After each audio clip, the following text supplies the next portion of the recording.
Kailangan magpatuloy. Why will I continue? Bakit ba ako kailangan magpatuloy? Okay? So, praise the Lord. Amen? Bakit nga ba talaga tayo dapat magpatuloy?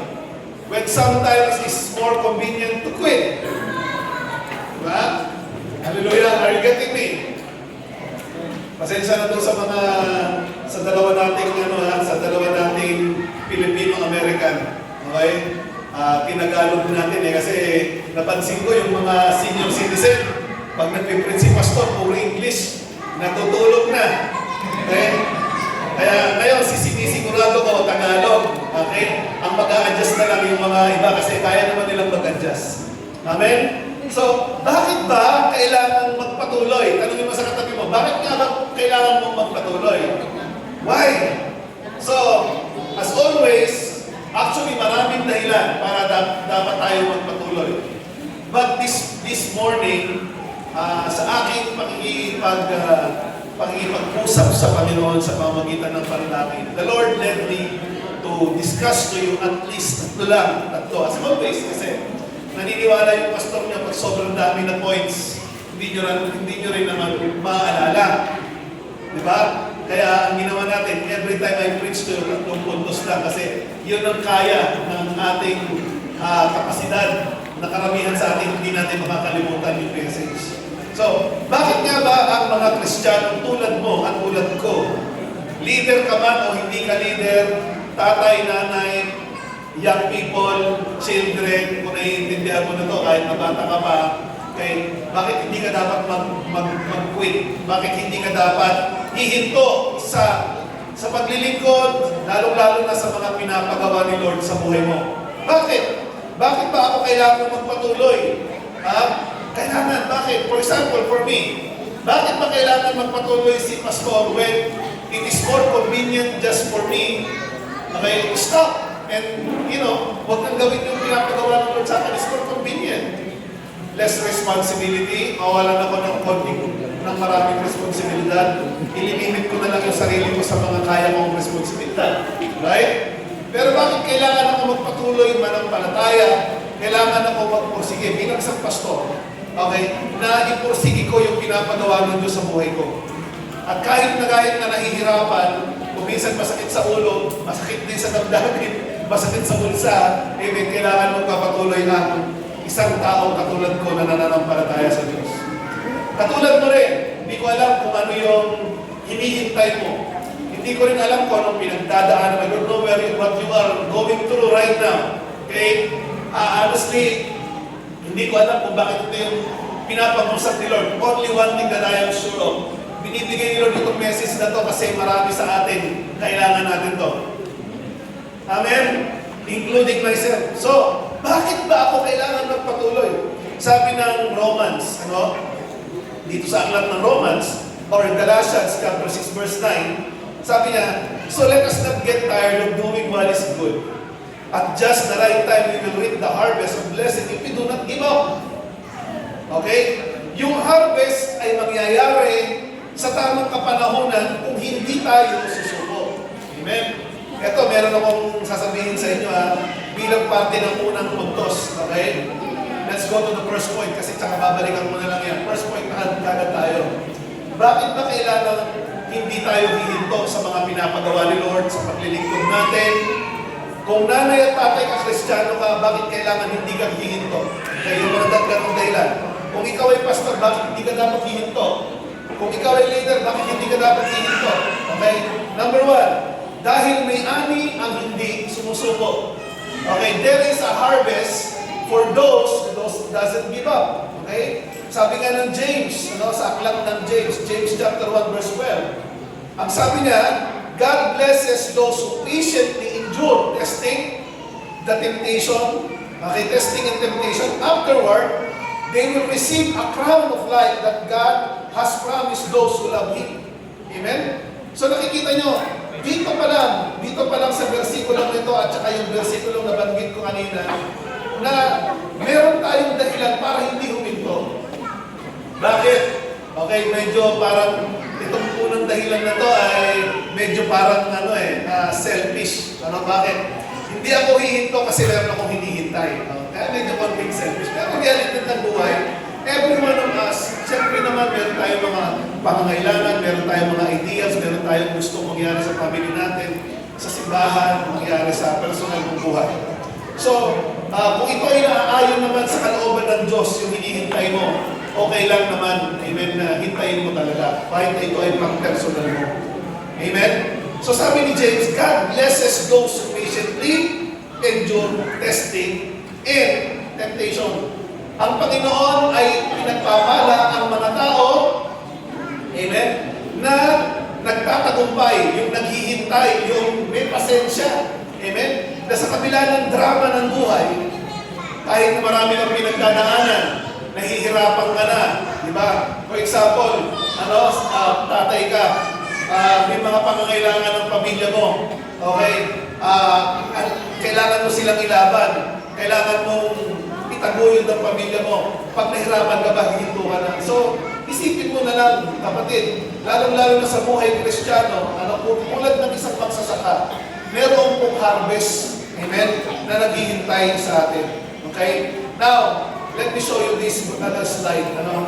Dito ipapaliwanag sa atin, mga kapatid, na ang Diyos, para mas naintindihan ninyo, para tayo kasi kung minsan, ang dali-dali natin mainip. Sa paghihintay natin, ang dali-dali natin mainip. Sabi niya dito, ang Diyos ay Diyos ng proseso. Okay? God is a God of process. Amen? Hindi siya nagtatanim ngayon, then, pag nagtanim ang Panginoon, automatic may harvest ka agad kinabukasan. Okay? Hindi siya nagtatanim, aani bukas, may waiting period or may waiting season sa pagitan ng planting at harvesting. Yung iba, magaling magtanim, pero sumusuko sa gitna, kaya walang naaani. Okay? Sabihin mo dyan sa katabi mo, sana hindi ikaw yun. Hello? Okay, let me just reiterate this. God is a God of processes. He set up processes in this world, like in planting and reaping and harvesting. There is a season of waiting. Right? Hindi kagad yung nagtanim ka ngayon. For example, may humihingi sa akin ng buto ng papaya kasi nakita nila yung papaya doon sa yung tanim kong papaya. Tawag dito, very fruitful. Sabi niya, magandang pudla itong papaya na to. Sabi niya, Pastor, bigyan mo naman ako ng pudla ng papaya, yung buto. Kaso yung papaya ko, ang problema doon sa papaya na yun, fruitful siya, ang problema, madamot siya magbigay ng buto. Ayaw na magbigay ng buto. Okay, very fruitful siya, pero konti siya magbigay. Kung minsan, pag binuksan mo, walang laman na buto. Di ba? Seedless. Ito ang problema kasi yung tao pinapakailaman ng mga bagay eh. Di ba? Nakailaman ginawang seedless yung maraming seed sana. Anyway, balik tayo. So, pag humingi ka man ng buto kay Pastor at binigay ko sa iyo yung buto, excited ka. Uy, magkakaroon na ako ng papaya katulad ng papaya ni Pastor. Maraming magbunga, matamis ang bunga. Hiningi mo yung buto, tinanim mo ngayon. Bukas ina-expect mo, haharvest ka na. Hindi ganyan ang buhay. Kapatid, sabi mo na sa katabi mo, hindi ganyan ang buhay. Kaya na ako, natatawa ako ng paghihim sa ibang tao. Masyadong nag-i-expect agad, hindi pa nga nagtatanim, ang dami nang ini-expect. Diba? Pag hindi nakuha yung expectation, ang dali-daling sumuko, mapupuno ng kadramahan ang buhay, at kung minsan na nakakalungkot pa, kung minsan gustong pagmalakihan ng Diyos. Sasabihin sa Diyos, Lord, hindi mo binibigay yung gusto ko, kaya ayoko na sa'yo. Kapatid, alam mo, sa totoo lang, alam mo ba kung anong problema doon? Ang problema doon, pag lumayo ka sa Diyos, walang mawawala sa Diyos. Ang problema mo, pag lumayo ka kay Lord, ang problema mo, nawala ang Diyos sa'yo, wala na yung katulong mo. Dinayuan mo siya eh. Hindi ka naman niya nilalayuan, ikaw naman ang lumayo. Hello? Kaya even in the midst, ito, pakinggan nyo even in the midst na meron tayong pinagdadaanan, kahit na meron tayong mga problema, wag natin gagawin solusyon yung lumayo sa Diyos. Kasi lalo kapag kanilayuan mo sa Diyos sa mga panahon na meron kang struggles. May struggle ka na nga, lumayo ka pa dun sa pag-asa mo, sa tutulong sa iyo. Naintindihan natin. huwag tayong tutulad sa iba na parang pinagmamalakihan ng Diyos. Wala tayong may magmamalang sa Diyos. Ang Diyos ay Diyos pa rin kahit wala tayo. Nakuha niyo ba yun? Pero pag ang Diyos wala sa atin, ano tayo? Di ba? Kaya kung sasabihin, hindi na ako magsa-Sunday service kasi hindi pinagbigyan ni Lord ang gusto ko. Talo ka kapatid. Talo ka kasi na-miss mo yung opportunity. Sabi ko nga sa inyo, meron akong kwento. Merong kinunbig si Lord. Merong kinausap si Lord na isang kapatiran na may kakayanan. Sabi niya, tulungan mo si ganito kasi meron siyang pangangailangan. Ang problema ng tao, natutulungan, hindi pumunta ng linggo na yun dahil sa drama ng kanyang buhay. O may tutulong pa naman sana sa kanya, kaso hindi siya pumunta. Pag meron kawalan sa kanya. Hello? Andiyan pa ba kayo? Nagigets na ba yung point? Hindi tayo pwedeng basta-bastang sumuko. Hindi tayo pwedeng basta-bastang hihinto. Bakit? Kasi sa mga tao, lalo na sa mga mananampalataya or believers who does not quit, amen? There is a harvest waiting for us in the right season. Amen? Kailangan mo lang maging patient. Kasi natutuwa, sabi nga ng Lord, natutuwa ang Diyos. God blesses. Pinagpapala ng Diyos ang mga taong merong pasensya.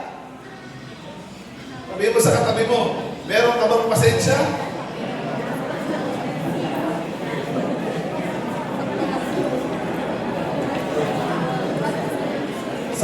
Sa panahon na usong-uso na ang instant, gusto nyo rin, instant lahat, instant, hindi. God is a God of process. There is a time to plant. There is a waiting period and a time to harvest. Amen? Hindi pwedeng nagtanim ka ngayon, automatic harvest ka agad. Okay? Although, alam ko na naglilingkod tayo sa Diyos ng himala. Right? Meron naman talaga yung pag ipinanalangin mo at nakita ng Diyos na kailangan mo na ibibigay na agad ng Diyos yan. God will give it to you immediately. He can do that also, yes. But following, the natural order of things that God instituted and God founded in this world. Amen? There is a season of waiting. Amen? You need to wait. You need to learn. You need to have a patience. Hallelujah! Amen! Sabihin mo sa katabi mo, mahirap magkaroon ng pasensya. Pero kailangan ka magkaroon nun kasi natutuwa si Lord sa merong mga pasensya. Amen? 1 Corinthians 15:58 said, So my dear brothers and sisters, be strong, immovable, always work enthusiastically for the Lord, for you know that nothing you do for the Lord is never useless. Tingnan mo yan. Kahit sa palagay mo, parang, alam mo yun, useless ba yung ginagawa ko? Hindi yata na nakikita yung ginagawa ko. Diba? Mga ganyan tayo kuminsan eh. Sino sa inyo nasubukan ng ganyan? Umiiyak ka sa parang Lord, hindi mo na yata nakikita yung ginagawa ko kasi hanggang ngayon yung hinihingi ko, hindi mo pa binibigay. Yung mga ganyan tayo kuminsan. Diba? Pero ulitin ko, huwag mong kakalimutan na lahat ng ginagawa mo sa Panginoon, hindi yan sayang. Amen? Wait patiently. God blesses those who are patient. Those who endure temptation. Amen? Kaya pag natitempt ka na mag-give up na, huwag kayo mag-alala. Ang pastor niyo, marami ng beses na rin ako muntik na mag-give up. Sinasabi ko rin yun sa sarili ko. Pero yun nga, na-realize ko, pag lumayo ako sa Diyos, saan pa ako pupunta? Diba? Ano bang purpose ng buhay ko? Kaya, kahit ano pa lang pinagdadaanan ko, hindi ako lalayo sa Panginoon. Hallelujah. Psalms 126 verse 5 to 6 said, Yaong nagsisipaghasik na may luha ay nagsisiani na may galak. Kaya kayo na merong tumatangis ngayon, hihirapan kayo ngayon. Chill ka lang, mga kapatid. Konting hintay lang. Kasi ang mga tao, umiiyak daw sa paghintay o yung tumatangis ngayon. Nag-vlog ka, amen, medyo nahihirapan ka maghintay. Sabi niya, magsisiani ng may kagalakan. O, parang yung partner dyan. Ganyan tayo. Amen? Parang, naghanap ako ng picture ni Kuya Jomar, wala akong nakita. Si Kuya Jomar sana yan, lalagay ko dyan. And so, ganyan, parang yung farmer. di ba? Look at the farmer. Punta tayo sa next slide. Look at the farmer. Parang magsasaka. Ewan ko kung totoo to sa inyo. Kung kayo farmer, hindi ko alam kung totoo sa inyo to. Hindi araw-araw may ulan. Tama ba kayo, Job? Kahit na sabi ni Kuya Job, palakasan na lang tayo ng prayer, Pastor. Sabi ni Tatay Chewy. Pero ang realidad ng buhay, kahit nang magsasaka, we are faced with the reality that not every day there are rain. Merong panahon na may init pa rin ng araw, minsan may linggo na dire-diretso walang ulan. Meron din yung mga panahon na kunada, dire-diretso matutulo. Diba? Ano tikas dyan na sitwasyon, di ba nagyag? Hindi araw-araw may ulan, pero araw-araw, inaalagaan niya isang magsasaka ang lupa. Bakit niya inaalagaan ang lupa? Kasi alam niya na may ani. Ganyan din tayo. Faithful ka lang sa pagdidilig. Diyos ang bahalang magpalago. Hindi mo problema yung magpalago. Sabi mo nga sa katabi mo, ang trabaho mo magdilig lang. Okay, at maghintay lang. Hindi mo problema yung pagpapalaki. Ewan ko lang ako, matagal-tagal na rin ako nagtatanim. Bilang isang magsasakang pastor. Napansin ko, okay? Basta dilig lang ng dilig, alagaan mo lang. Hindi ako yung hanggang ewan ko lang na meron pong farmer sa inyo, gusto nyo yung palay ninyo, for example, yung palay gusto nyo ma-harvest na agad. Ihilahin mo gano'n para lumaki ka agad. Hindi, that's not our job. Letting it grow or making it grow is not our job. Your job is just to take care of the plant. The growing is the Lord. So you need to wait. Amen? Kaya ang magsasaka, dilig lang ng dilig. Kahit na alam niya, kung minsan pabago-bago panahon, dilig lang. Kasi alam ng isang magsasaka na darating din na araw, ha-harvest din ako. Kuya Jomar, tama di ba? Amen? Puputi na yata po ni Kuya Jomar sa kahintay sa ulan eh. Antay lang ang todo pastor at kastoy ako. Wala na. Wala ni Kuya Jomar. Lakas-lakasan natin ang panalangin. Amen. Kaya lang parang ayaw na yata talaga pumula Kuya Jomar. Wala na ni Kuya Jomar kaya hindi na pagmalabas. Pastor, patuduhan mo namin na. Apay trabaho kaya patudo. Mabalinan ang kararag at hindi trabaho ang kararag. Nagdyan patudo mga trabaho. Pinapudyosan diyan. Nulukatan na itilangin. Matindag, hindi wala itudo. Amen?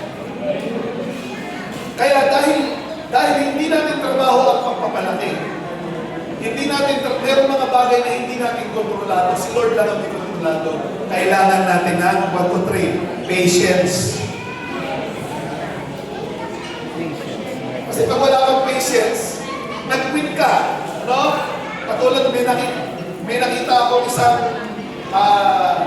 minero. Nakita ko to sa Facebook, minero, dalawa sila. Yung isang minero, nakakuha ng malaking ginto, ganyan, tuwan-tuwa siya. Yes! Sabi niya, nakakuha na ako.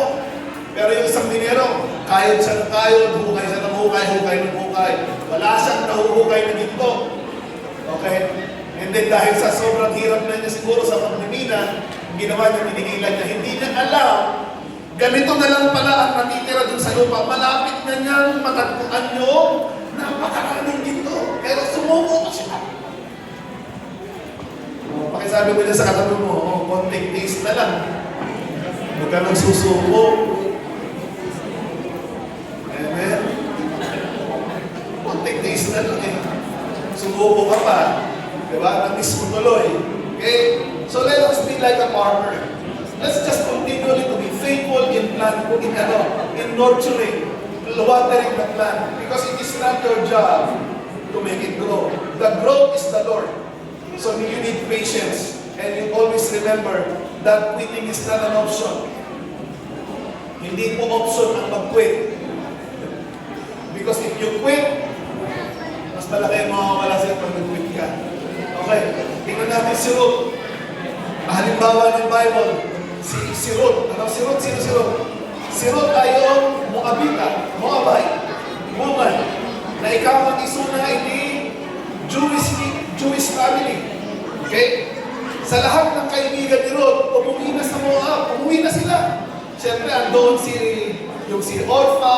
bumalik na sa kanilang tahanan. Okay?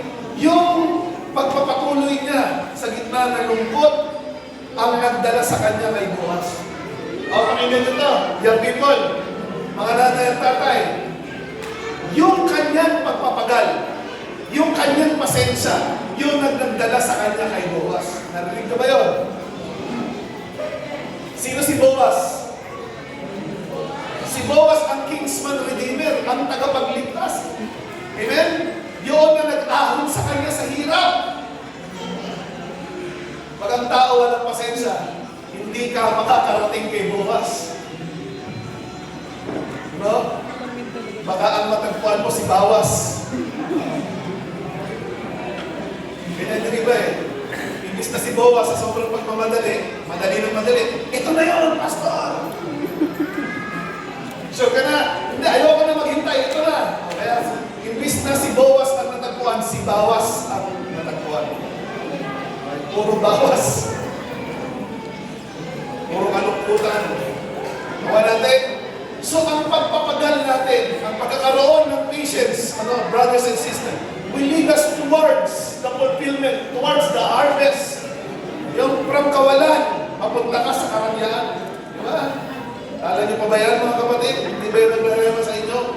Kung sumuko siya sa chapter 1, okay, hindi siya makakaabot sa chapter 4. Tanongin mo, tabi mo, palagay mo, nasa chapter ka na. Chapter 1. Isang chapter ka na ng pagkakas. At sa chapter 1 ka pa lang kasi, nawalan ka na ng pasensya. Ang kanakaurayan. Ay na. Nasano ka na ron na nakapanig sa mga sabuko, na chapter hindi pa nagbiyan mo, na nabibintas ka chapter hindi pa nagbiyan mo, no ang kalaguray. Reset. Be patient. Amen? Because those who have patience, amen, merong harvest. Amen? Hebrews 10:36 said, kailangan ninyong magtiis upang matanggap ninyo ang ipinangako ng Diyos. Maliwanag ba yan? Kailangan mo bang ilokanohin natin yan? Hayaan mo sa susunod, may ilokano na tayo. Amen?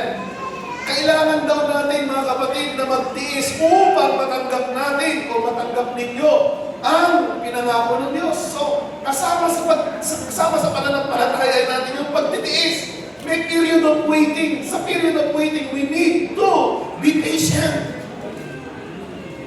Amen? Sabi mo niya sa katabi mo, kapag may kabataan kang nandyan, konting tiis lang, anak. Ikaw ay nanay, sabi mo, konting tiis lang. Kung may kabataan, konting tiis lang. Para mauwi ka kay Boaz, hindi kay Bawas. Amen?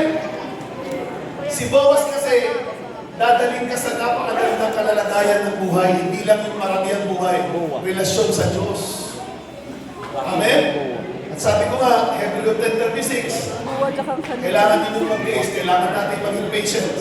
Dahil sa pamamagitan nito, matatanggap natin ang pangako ng Diyos. 2 Timothy chapter 4, verse 7-8 said, ang korona ng katuwiran ay nakalaan sa mga nagpapatuloy hanggang wakas. Until the end. Amen? Sabihin mo sa katabi mo, walang sukuan.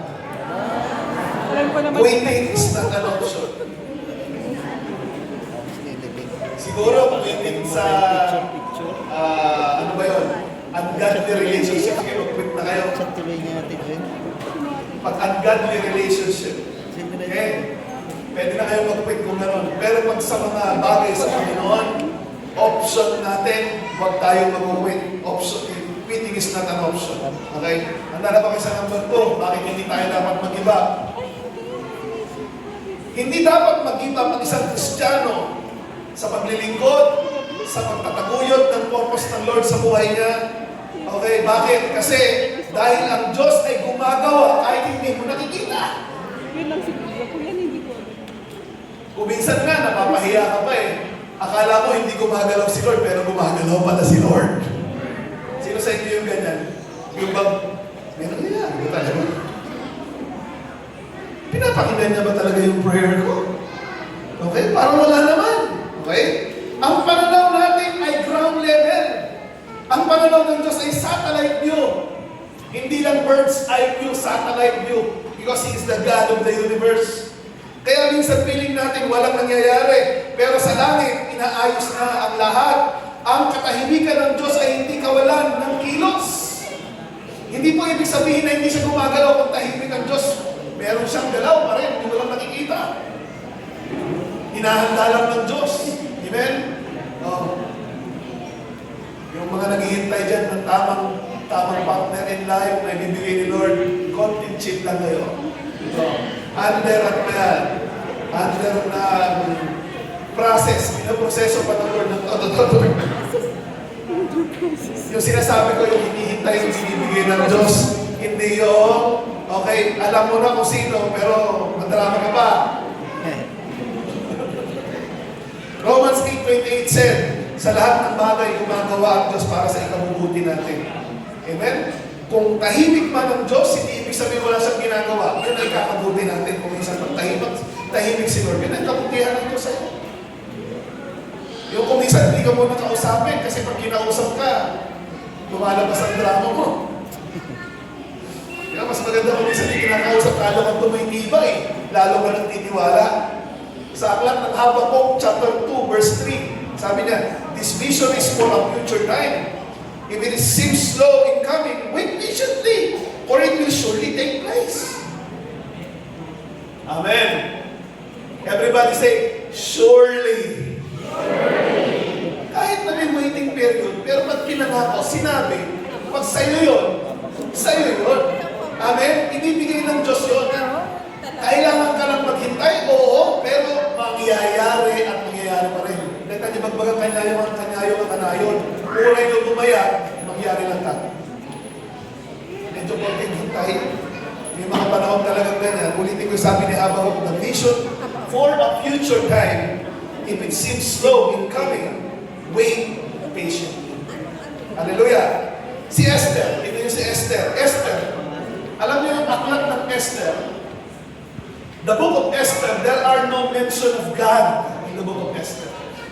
No, wala halos nabanggit na God sa book of Esther. Pero, ang tanong, bakit naisama sa Bible ang book of Esther? Kung wala naman, hindi naman siya masyadong nababanggit yung tungkol sa Diyos o yung pangalan ng Diyos doon. Okay? Bakit? Kasi nga, kahit wala yung pangalan ng Diyos, in behind the scene of the life of Esther, Esther's life, God is moving in the life of Esther. Hallelujah! Sabi ko nga sa inyo, yung pag-akyat ni Esther bilang reyna, sino ba nasa likod mo? Di ba? Yung hindi makatulog yung hari, hindi mapakali yung hari, kailangan na may nagbabasa. Sino yung nasa likod nun? Okay? Yung pagkakabitay kay Haman, imbis na si Haman ang magbibitay doon sa mga Jewish people, si Haman ang nabitay. Sino nasa likod nun? Panginoon. Tahimik pero kumikilos. Amen? Ang Panginoon kung minsan hindi masyadong masalita, pero hindi ibig sabihin, hindi gumagalaw sa buhay natin.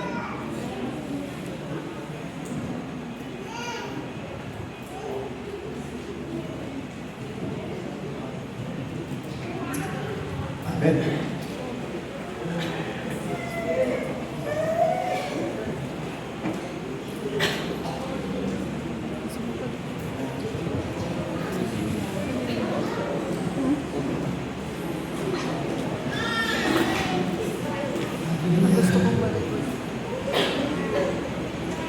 Sino sa inyo yung nasa season ka? Di ba? Lord, nandiyan ka ba talaga? Narinig mo ba? Di ba? Yung season ng healing mo, walang nangyayari. Di ba? Yung pala yung season na pinilalalim ng Diyos ang pundasyon mo. Let me give you this illustration. Narinig nyo na ba yung tungkol sa bamboo, illustration ng bamboo? Sa China, hindi katulad dito, ang bamboo, itinatanim seed. Seed siya. Hindi katulad sa atin dito, yung pinupunla kasi natin yung sangap, yung mismong puno. Right? Okay? Pero alam mo ba, ang bamboo, pag yan ay itinanim as a seed, 4 na taon, wala kang nakikita na umuusbong. Sino sa inyo yung nakapansin? Pero kung napansin niya yan, ang kawayan, pag tinanim yan, hindi yung pagtanim mo, biglang, meron na agad ganun. Hello? Pero hindi ibig sabihin na ang kawayan ay patay na. Hindi ibig sabihin na walang nangyayari doon sa kawayan. Nagkataon lang na ang kawayan ay ganito. Ganito siya. Ang proseso ng paglago ng kawayan ay lumalago muna sa pailalim. Yung ugat muna, ini-establish niya yung ugat niya. Okay, 4 na taon, kapatid, na yung bamboo tree ay nag-establish. Kaya sabihin mo dyan sa katabi mo, baka ini-establish pa lang ng Panginoon yung ugat mo. Pinapalalim pa lang. Pinapatibay niya yung pundasyon mo. Sa unang 4 na taon, wala kang makikita kawayan sa ibabaw. Pero sa ilalim, 20 talampakan na ang ugat. Pagdating ng ika-5 taon, 5th year, 80 feet in 6 weeks, ganito ang Diyos gumalaw sa buhay ng tao. Kaya kapag panahon mo na, pag lumabas na, dire-diretso na. Amen. Huwag ka mag-give up. Baka pinapalalim pa lang tayo ng Diyos. Pinapatatag ka. Tinuturuan ka ng Panginoon. Sa Lamentations chapter 3, verse 25 said, Lamentations 3:25 said, ang Panginoon ay mabuti sa mga naghihintay sa Kanya. Wait lang. Be patient. Amen? There is a season of waiting. It doesn't mean that God is not moving in the physical. You are not seeing the movement of God. He is so silent even in your prayers, in your daily lives. But that it doesn't mean that He is not moving. Probably establishing your root so strong that even if times will come, times will be tough, you can survive. And you will not only survive, but you will thrive. Philippians 1:6 said, ang Diyos na nagpasimula ng mabubuting gawa sa inyo, siya rin ang tatapos nito. Amen? Pag may inumpisahan si Lord, ano mo nga, pag may inumpisahan pa si Lord sa'yo? O pag may inumpisahan, nakapusin ni Lord yan. Hindi yung kung minsan nakakalungkot. Nakita mo na ang mga milagro ng Diyos. Nakikita mo na sa buhay mo kung paano ka na hindi pinababayaan. Meron lang isang bagay na hindi ka na pagbigyan ng Diyos. Akala mo tahimik ang Diyos, hindi ka pinapakinggan, nag-quit ka na, pinagmamalakihan mo pa ang Panginoon. Kapatid, sabi ng Panginoon, okay, ang Diyos nagpasimula sa mabubuting gawa sa buhay natin, siya rin ang tatapos nito. Amen. Kasi pagtapos na, matatapos ka na eh. Pero kayo masyadong magpapagay na matapos na. Papagay na lang. Diba, agdagdags kayo, naman, mas amin yung postihan mo Diyos, kaya alaan na kan. Okay lang magkinte eh. So, kaya tayo ang mangyari, gawin tayo. Diba? Be patient. Amen? Number 3, bakit ba kailangan hindi tayo magpo-quit o kaya hindi tayo hihinto? Kahit na nararamdaman na natin na dapat tayo huminto. Number 3, dahil ang iyong pagtityaga ay magiging patotoo. Okay? Sa aklat ng Hebreo chapter 12 verse 1 said, makita natin, let us run with endurance the race God set before us. Amen? Ang salitang testimony, okay, patotoo, okay, patotoo o testimony sa Greek ay pinatawag na marturia, na pinanggalingan ng salitang martir. Now, sino ba yung mga martir? Ito yung mga tao, ito yung mga tao tawag natin sa mga tao inagbigay ng buhay sa Panginoon. Martir. Kaya huwag ka nang magtaka na sa buhay natin bago dumating ang mga katuparan, maraming malaki ang paghihirap. Kasi nga, para magkaroon ka ng patotoo. Amen? Ang pagtitiis mo ngayon, magiging mensahe ng pagliligtas sa iba bukas. Amen? 2 Corinthians 4:17 verse 17-18. Ano? 2 Corinthians 4:17-18 said, ang aming magaan at panandalian, kapighatian ay nagbubunga ng kaluwalhatian walang hanggan. Kaya konting tiis, amen? Pinapaganda lang ni Lord ang testimony mo. Amen? Tanong ko sa inyo, ito, may tanong ko sa inyo. Ma-appreciate nyo ba yung ginagawa ng Diyos sa ministry natin kung hindi tayo nagdaan sa kawalan? Ma-appreciate nyo ba na ngayon, air condition na yung church natin? Kung hindi mo naaalala na there was a time napakainit ng ating kalagayan, wala pa tayong bubong kung minsan, nandun tayo sa tent, sa baba. Nagkaroon tayo ng bubong, tumutulo naman. Ma-appreciate mo ba yun kung wala ka, kung hindi mo na magdaanan yun? Mas masarap bang makita at maranasan yung meron tayo ngayon dahil meron tayong pinagdaanan. Kaya kung minsan mo ang Panginoon ganyan, pinapaganda yung testimonyo natin.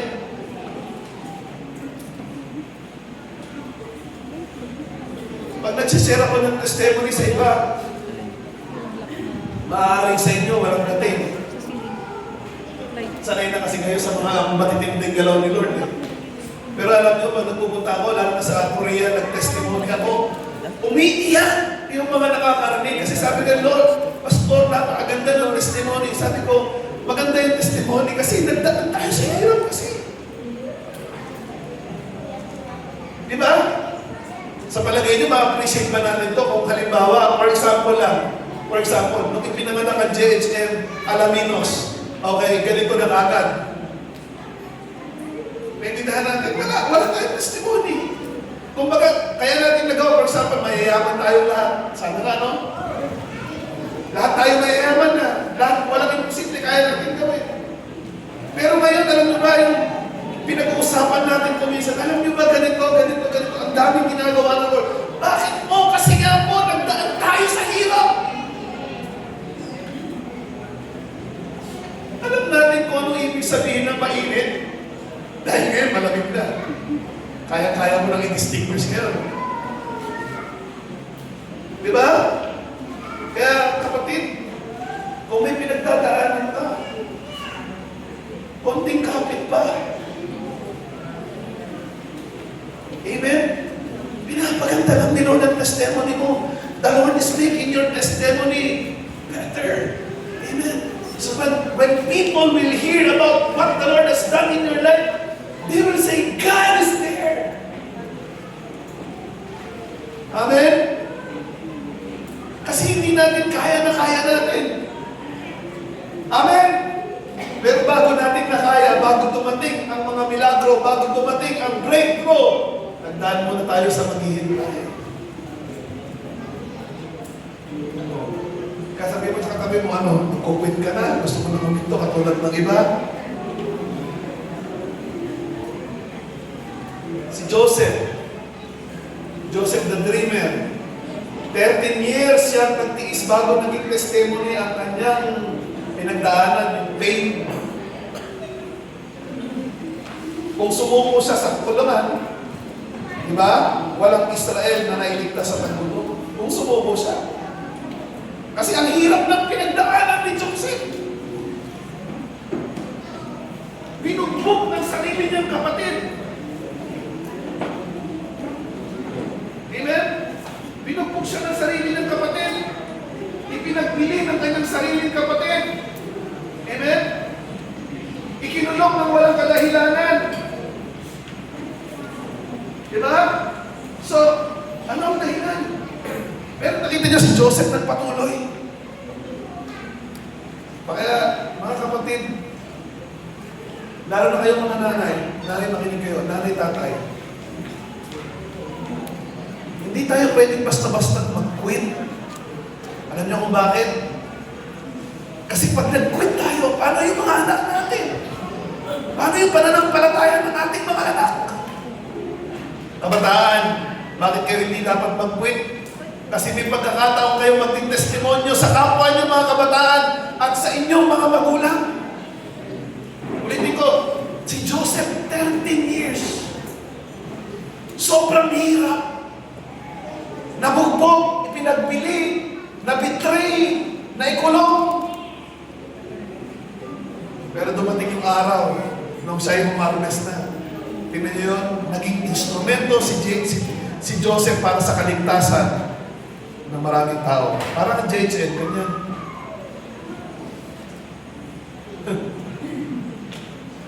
Nagrigat lang bagbaga ng Tagpay peso na. No, mangmangon ko na ito malagлагip ko iti rason no apay nga naianak ni JHM. Amen? Si Pablo at Silas, kilala niya si Pablo at Silas. Nung sila ay nagpunta sa misyon, bugbog, nakakadena, hating gabi, pero imbis na reklamo, nagpuri sa Diyos. Ano nangyari? Dahil sa kanilang pagpupuri, nagkaroon ng divine earthquake.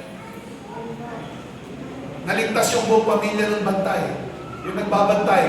Yung dahilan kung bakit siya nakakulong. Pero yun ang pinag-usapan ng Diyos dahil sa ginawa ng Diyos sa buhay niya. Marami na tayo matapos. Pero perseverance becomes testimony, my friends.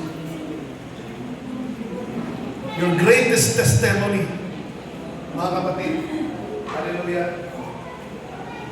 Yung greatest testimony mo, nakasalalay na hindi ka sumuko, kapatid. Sa marathon, tingnan ito. Hindi pinapalakpakan ang runner sa starting line. Tandaan niyo yan, ha? Kaya pa nag-uumpisa kayo, naghahangad na kayo, palakpakan. Umpisa ka pa lang. Mula agad, palakpakan.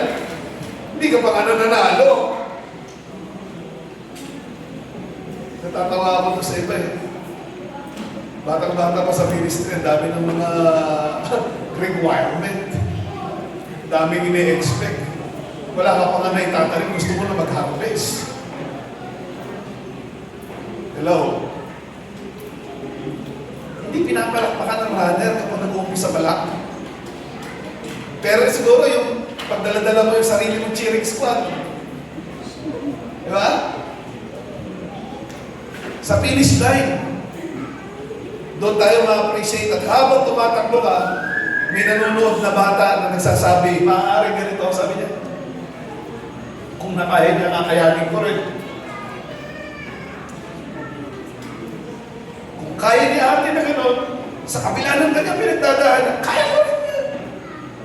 Kung kaya ni pastor, kung kaya ni kuya, kung kaya ni leader, kung kaya ng nanay ko, kakayanin ko rin. Ganyan po sa buhay. Walang sukat. Matthew 5:16 said, paliwanagin ninyo ang inyong ilaw upang makita ng mga tao ang mabubuti ninyong gawa at purihin ang inyong Ama nasa lahat. Paliwanagin. Mga minamahal na mga taga-Hillside Church, mga pinagpala ng Diyos, lalo-lalo na kayo, napakapalad natin. Sobrang blessed tayo. Pero kung minsan nakakalungkot, yung blessing, imbis na dalhin tayo sa pagiging mas higit na tapat sa Diyos, na naglilingkod sa Diyos, kung minsan lumalaki yung ulo natin. Kapatid, tandaan mo, yung laban natin, kailangan natin yung testimony, kailangan tayo magpatuloy. Amen? Yun ang ating tatandaan. Hindi yung ipapakita natin yung mga ganyang mga bagay sa mga susunod na henerasyon. 2 Timothy chapter 2 verse 10 said, tiniis ko ang lahat alang-alang sa mga hinirap upang makamit din nila ang kaligtasan. Yan ang mindset ng isang leader. Yan ang mindset dapat ng isang Kristiyano. Gagawin ko ito para sa kaligtasan nila. Hindi yung sarili. Amen? Ang pagtitiis mo ay patotoo na hindi mo kailangan i-memorize. Buhay mo mismo ang mensahe. Amen? Kaya, walang sukaan, JHM. Kaya sabi ko sa katabi mo, nandito ka na lang din. Huwag ka nang bibigil. Amen? Pwede ba tayo tumayo sandali?